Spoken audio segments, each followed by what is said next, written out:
আজকে মাননীয় chief adviser আজকে তিনটি দলের সাথে মিটিং করেছেন।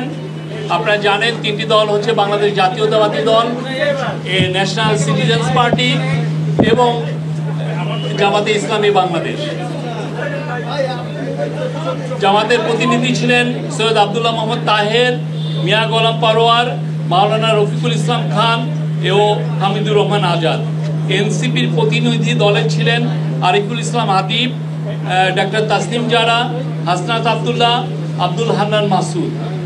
বিএনপি প্রতিনিধি দলে ছিলেন মির্জা ফখরুল ইসলাম আলমগীর, ডক্টর খন্দকার মোশাররফ হোসেন, গয়েশ্বর চন্দ্র রায়, ডক্টর আব্দুল মঈন খান, আমির খসরু মাহমুদ চৌধুরী, সালাউদ্দিন আহমেদ, ইকবাল হাসান মাহমুদ টুকু ও ডক্টর AJM জাহিদ হোসেন। ওদের স্বপ্ন পূরণে পাশে থাকতে পেরে আমরা গর্বিত।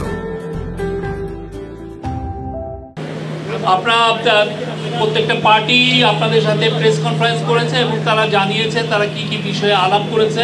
আমি শুধু আমাদের চিফ অ্যাডভাইজার তার মিটিংয়ে কি বলেছেন সেটার উপরে আমি একটু হাইলাইট করছি।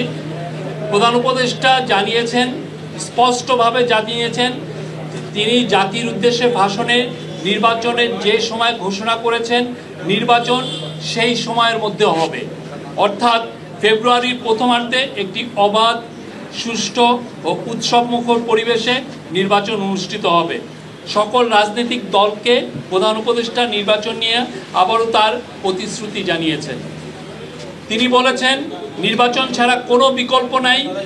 কেউ যদি নির্বাচনের কোনো বিকল্প নিয়ে ভাবে সেটা হবে এই জাতির জন্য গভীর বিপজ্জনক।